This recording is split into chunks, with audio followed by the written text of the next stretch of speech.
এই দিনে বাংলার পূর্ব আকাশে রক্ত লাল হয়ে উদিত হয়েছিল নতুন একটি সূর্য। জাতীয় কর্মসূচির অংশ হিসেবে বিদ্যালয় পর্যায়ে আয়োজিত অনুষ্ঠানে সম্মানিত সভাপতি, বিজ্ঞ বিচারক মণ্ডলী, শিক্ষক শিক্ষিকা বৃন্দ ও উপস্থিত সকলকে জানাই আমার আন্তরিক শুভেচ্ছা ও সালাম। আসসালামু আলাইকুম। আজকে আমার উপস্থিত বক্তৃতায় যে বিষয় নির্ধারণ করা হয়েছে তা হলো 26শে মার্চ। আমরা একটি স্বাধীন দেশে বাস করি, আমাদের একটি স্বাধীন পতাকা আছে। এই স্বাধীনতা আমাদের কাছে এমনি এমনি আসেনি।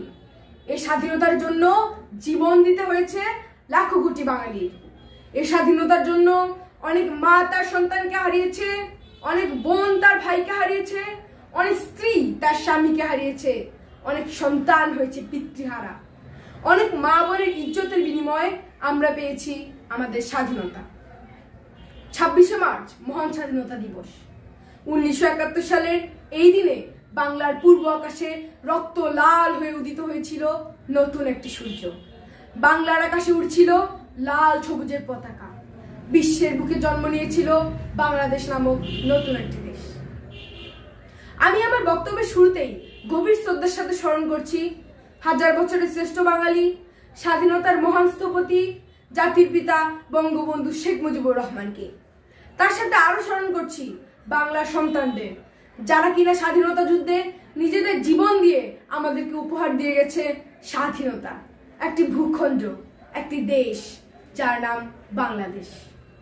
1947 সালে ভারত পাকিস্তান ভাগ হয়ে যাওয়ার পর আজকের এই বাংলাদেশকে বলা হতো পূর্ব পাকিস্তান।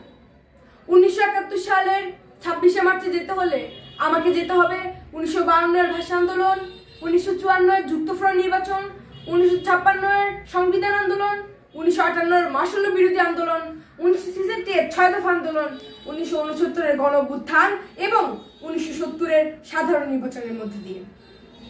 দেশ ভাগ হওয়ার পর থেকে পাকিস্তানিরা বাঙালিদের জন্য নানান প্রকার ষড়যন্ত্রের জাল বুনতে শুরু করে। তারা আমাদেরকে বঞ্চিত করে শিক্ষা, সংস্কৃতি এবং চাকরি থেকে।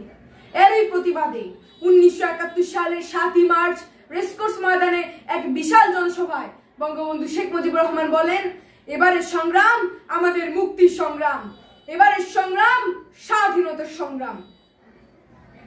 তারপর 1971 সালের 25শে মার্চ কালো রাত্রে পাকিস্তানি হানাদার বাহিনীরা ঘুমন্ত বাঙালির উপর গুলি চার্জ করেন। পাকিস্তানিরা যখন রাজনীতির এক নৃশংস গণহত্যায় মেতেছিল, তখন বঙ্গবন্ধু শেখ মুজিবুর রহমান টেলিযোগের মাধ্যমে সরাসরি চট্টগ্রাম আওয়ামী লীগ নেতা জহুর আহমেদ চৌধুরীর নিকট স্বাধীনতার ঘোষণাপত্র পৌঁছে দেন। তারপর 25শে মার্চ রাত 1:30 বঙ্গবন্ধুকে গ্রেফতার করে নিয়ে যাওয়া হয়। বঙ্গবন্ধু শেখ মুজিবুর রহমান সেই ঘোষণাপত্রে বলেছিলেন, এই হয়তো আমার শেষ বার্তা। আজ থেকে বাংলাদেশ স্বাধীন ও সার্বভৌম একটি রাষ্ট্র। এই দেশকে যেরকম করেই হোক পশ্চিম পাকিস্তানের হাত থেকে রক্ষা করতে হবে।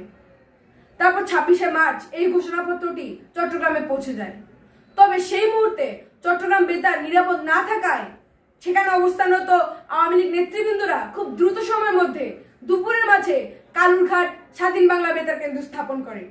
তারপর 9 মাস রক্তক্ষয়ী যুদ্ধের পর 30 লক্ষ মা বোন এবং শহীদদের আত্মত্যাগের বিনিময়ে 16ই ডিসেম্বর আমরা স্বাধীনতা অর্জন করি।